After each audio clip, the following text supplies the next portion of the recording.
kaibigan! Welcome to another episode of In My Toolbox. This is your weekly talk show exclusively here only at PHLV. Tonight mga kaibigan, we will delve into the realms of finance and business, exploring pertinent topics aimed at providing insights and guidance to you. So, it's crucial to emphasize that while we offer the expertise in this show, we are not legal or tax advisors, and therefore, mga kaibigan, the information that we'll be sharing here should not substitute to personal advice tailored to your own specific circumstances. Mga kaibigan, always seek the counsel of qualified professionals before making any significant decisions. Mga kaibigan, my name again is Enrico. I'm an economist, financial expert, business consultant, and entrepreneur. Well, to get connected with me, of course, just reach out to PHLV Radio or go to Facebook or drop me an email at enrico.inmytoolbox@gmail.com. So let's go mga kaibigan. Our topic today is how to make a home budget. What? Home budget? Yeah. Maybe, this is actually a good time maybe to discuss home budget. The first question though is, do you have a home budget? Sometimes, oh yeah, Enrico, my home budget is my debit card. My home budget is a checking account, Well, if it's working for you, I don't blame you, right? But then again, I would like to talk about home budget and how to make one in some easy ways on how to understand it, and not only understand it, and make sure that you actually work it out as well. A home budget, basically, it's a spending plan. So you have your money. Now, how are you going to be spending it on a day-to-day basis? Well, this accounts for, household income versus your expenditures. Okay, so it will actually help you and I or people allocate money for certain expenses. Number one. Okay, number two, save for whatever financial goals that you have. And number three, you actually on your home budget be able to identify the areas where your spending can actually be reduced. In fact, I do that every beginning of the year. In fact, when I do that every beginning of the year, this is what I tell myself, what? This is how much I spent, right? So that's the reason why, guys, it's so important to have that budget tailored in to your processes. Okay? So example, if you live with a spouse, kung may asawa ka, if you're married, right? And then both of you earn income, so your combined take home should be included in your home budget. For example, mga kaibigan, kung lalaki ka, sabi ni Mrs., my income is my income, your income is my income too. Right? So, from there, guys, you could allocate money for your individual expenses and then as well as your shared expenses. Now, this is the reason why, guys, in this process, you'll be able to see how much money that you actually have left over. So, any money left over, of course, is what you call your discretionary income. Again, whatever is left, that's your discretionary income. So, whatever or whether you're doing it or not, I want to make sure that you understand that this is very important for you to be able to manage your finances. So, whether you're navigating life with somebody else, or it's just by self, or you have somebody to split the cost, with somebody like a roommate, right? Or you want to focus on just by yourself, your personal financial goals. Budgeting is always going to be the key to understand your money processes from today and where you're actually going to. So I can actually, give you some tips on how to make this home budget. Number one, maybe you can actually choose different methods of allocating your money. The point of this one is for you to be able to establish budget, for you to be able to organize how your money is being spent. It's not that may bulaga. Oh, what? This is how I did it? Right? So, and then, I want to spend this one. Oh my God, I spend it again, right? So, picture this, right?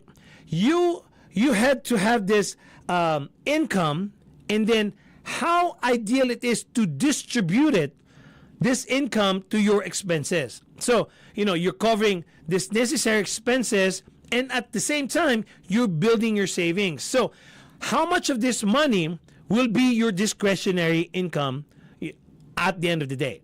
So, there are actually some number of ways on how to create the budget, and then it's up to you which is going to be working well for your need. So one of the things that that people are using is what they call the 50-30-20 budgeting rule.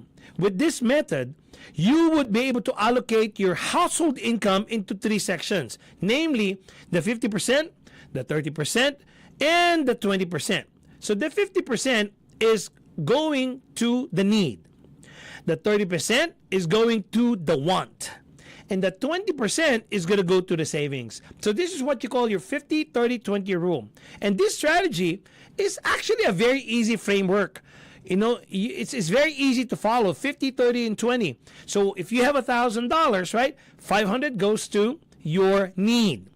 30%, which is $300, will go to what I want.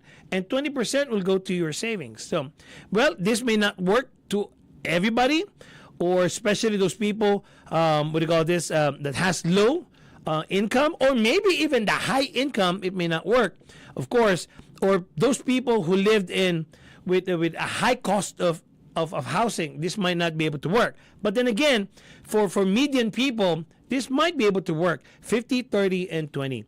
The other method is what you call the zero-based budget. With this zero-based budget, the goal is for you to allocate every dollar of your household income so that your income expenditures equals 0. So it means that all the income will be allocated into your expenditures. So at the end of the month, you have 0. That way, if you have 100 left over, you have to allocate it to something such as paying your debt. You can actually do that. So basically, zero-based budget, at the end of the day, at the end of the month, you have 0. Okay? So basically, assigning every dollar to all your expenditures. Now, if there's a little bit over at the end of the day, you might want to assign that to paying off debt. That's what you call a zero-based budget. So another one is the envelope budget. I see Filipinos doing this envelope budget, right? In this method, you create a standard budget. So once you already have identified the total expenditures that you have, you take out cash for each expense and put the money into a separate envelope. So sinusubi mo siya. Because most expenses are not paid with cash. That's the reason why. So a variation of the envelope budget is simply to keep a running electronic tally of expense within each envelope. Or you can actually, especially nowadays, there's a lot of apps already that you and I can use. There's an app-based version of this one, or what you call a virtual budget category.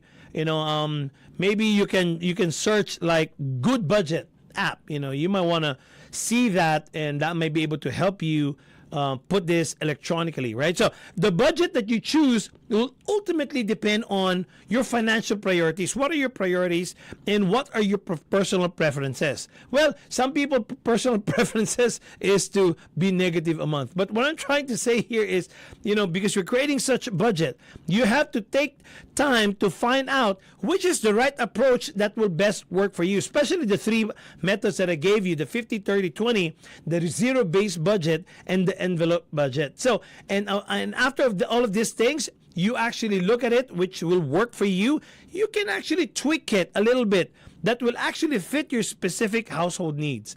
And then you can actually just go out there and execute it. At the end of the day, the key factor here is your discipline. All right. So your home budget, again, how to make one is to track your household expenses. Your expenditures really is something that you have to control, and it has to be visible, and you have to know every bit of it. Because if you don't know that, at the end of the day, again, the one thing that I mentioned a while ago, you would just be surprised. Oh, what? I didn't know that this is how much I spent for this item, right? So gather information from everyone in your household, to account for all your living costs. You can utilize, there's a lot. Online banking. I always look at my you guys maybe know, you may know this one already, that I always look at my bank statement every month, right? So, and then because that helps me identify where my money is going to, what expenditures that I did for that month. And personal finance apps, as I mentioned, is a good help tool for you to be able to track, and you're able to categorize expenses automatically. Funny how I started before, guys. Is I use an Excel file, and then I actually look at my bank statement. You know, the old days, I print out my bank statement and I go to my laptop, right? But because right now I have 232 inches of a monitor, I use my laptop there. I can see both already, and and I look at this category. When I started an Excel file before, oh my God, the categories were just a lot, and now I was able to simplify it using some apps already. Okay, so apart from keeping track of your expenses, you have to give yourself room for your home budget for unique non-recurring circumstances that you haven't budgeted for, because there's going to be a time you will see yourself, oh yeah, I didn't account this one for. So this may be your car fixes. Hey, I didn't account for car fixes. Well, who knows that tomorrow you need to fix your car? We don't know that. So that's the reason why there are some expenses that's so unique and not a recurring circumstances. It just happened because, right? So it can happen. Home repairs, or maybe, hey, my daughter needs tutoring today, or my son needs to go swimming today, and this may require a higher bump on the list of financial priorities that you're going to be having.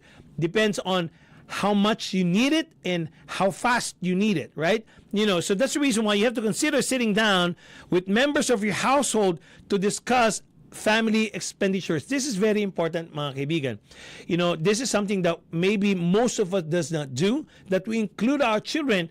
There's a family talk. Go to your kitchen. Let's talk about expenditure. This is something that's been going on in a while. For us to be able to save money, we have to not do this, So we have to make sure that we involve the whole household to be able to discuss your expenditure and what are those items that we can actually afford not to, right? To spend on, and thus going to be your discretionary income. Write everything down if that's going to help. Definitely, it's going to help, right? So what I'm doing, when I was starting, I put the phone app, right? There's a notes there. I put all my expenditures there. Okay, I document it. I don't have the accounting app before, and I just document it there. So if you're not that type of a person that you would want to get an accounting app or a home budgeting app, all you have to do is just get that plain sheet of paper or that notepad in your phone. Just document your home budget there. You don't even have to have a spreadsheet or a budgeting app. Whatever works for you, that you see every expenditure that you have every month. So this will allow you to be able to visualize your spendings and, of course, the savings as well.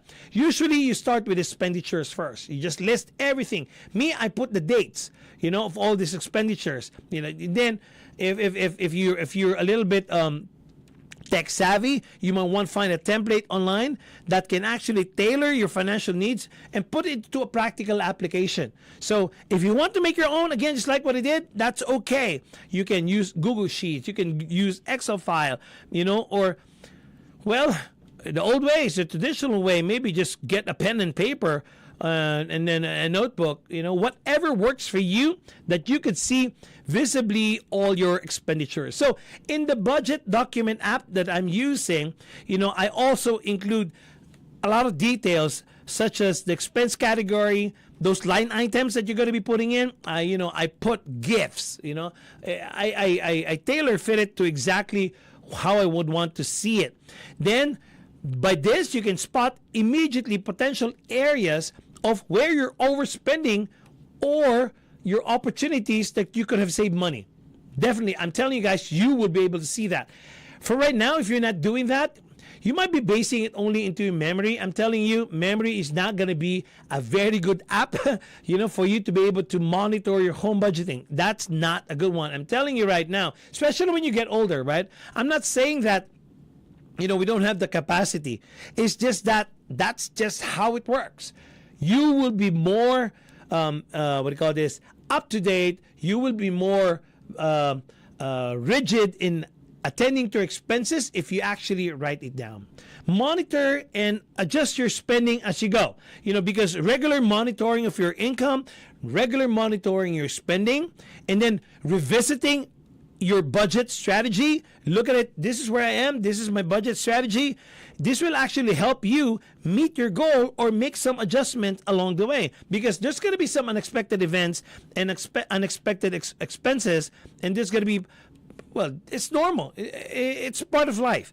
So you would want to give yourself the flexibility to reevaluate and just adjust your budget according to circumstances that evolves every day. So analyze your spending patterns. You would want to do that. In fact, guys, I'm telling you, if you just go to the basic. Look at your bank statement. You can actually look at that bank statement. It's funny. Whenever I look at that bank statement, it brings me back memories. Oh, I was here, and this is what I did. Oh, I'm not familiar with this one. You will even see your spending habits and how much you really could afford, to decide onto something. Before, I cannot spend $3,000 in just one item. What happened? Why did I do it here? So you would see your behavior as well while looking at just as basic as a bank statement. And then while you're looking at it, guys, you will be able to adjust accordingly that will fit the goal that you started anyway. So, maybe some tips on some successful home budgeting. Just want to make sure that you set a very realistic goal. It's important to have both short-term and long-term goals that should align with your budget. Okay, so whether you would want to save for a vacation, or you would want to pay off debt, or you would want to build a retirement fund, you just have to make sure that you have a crystal clear and a defined objective, and you are able to track your progress just towards meeting them. If you don't write it, it's not going to happen. When you write it, I'm telling you, more likely it's going to happen. So another tip maybe is to make sure that saving or not saving is not negotiable. Okay? You want to make sure that you save. Even though you're not saving the 20% that I was telling you about a while ago, 50, 30, 20. Even though you're not doing that, any dollar that you put into that piggy bank is going to add on to your savings. Okay, but the key here is to consistently set aside a portion of your income, just thinking like it's an emergency fund. Okay, retirement accounts or other saving funds. You can actually put it there. One way to help you stay on track in saving is, well, I tried to do this before, right? But it didn't work. No, I'm just kidding. Is to have an automated saving transfers. Okay, so basically, I have a savings account. Okay, I have a checking account and I have a savings account. It automatically transfers to that savings account. Okay, so you just have to be conscious, and you should also be conscious in saving and also be conscious on your impulsive spending habits. So when you go to a grocery, if you go there just to buy a certain food, don't go home, with a full cart. Okay, so you want to make sure that you control yourself on impulsive purchases. So those things, when it adds up, I'm telling you, it's going to blow your budget out. So spending habits is attached so much into our emotion, and this can actually derail your budget. And I'm telling you right now from experience, right, it could actually happen, and it can happen a lot. And once you do this, it actually can lead you to regret that once initial excitement of purchasing it, and after that you have this buyer's remorse, right? And then, oh my God, why did I buy it, right? Now, so try implementing what you call a cooling off period before making a non-significant purchases. So this is what I tell always myself. If I actually would like to buy something, let's just say it's a television worth $1,000, right? Yeah, I really like it. But what I'm going to do is I'm going to sleep on it. I'm not going to buy it right there and there. So sometimes I joke myself, I gamify it, my decision making. I'm gonna tell myself, if ever I dream it, I'm gonna buy it, right? If I'm not gonna dream about it, I won't buy it. So I gamify it. Just to put my point across is that you don't actually buy things just because of your emotional decision. You want to make sure that you have this cooling off period before buying these purchases. So you give yourself time to contemplate whether you truly want it, if you truly want it or not. Sometimes I always ask myself, do I need it or do I just want it? Okay, so of course, another tip for you guys is to look for small ways to reducing spending. Examine your utilities, your insurance subscription, and your discretionary spending.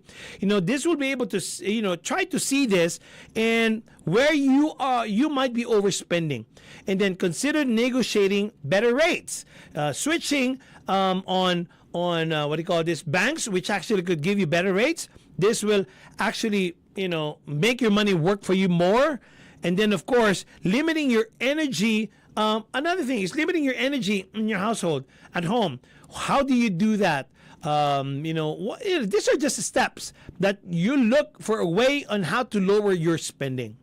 Involve the entire household. I've been discussing that since a while ago. You want to make sure that everybody knows and understand your spending. Your expenditures in the household. So if you share finances with a family member, it's so much better to talk about it. Even a roommate I mentioned a while ago, right? So this is actually including everybody in your household in your budgeting processes. So you can, of course, collaborate with a financial professional, right?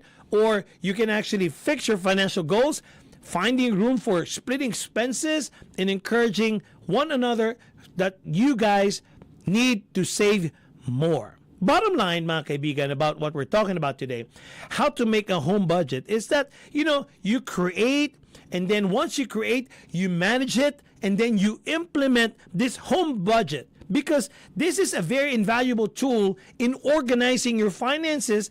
And, of course, if you want to see some improvement on your financial security, it has to start somewhere. Somewhere is that making a home budget.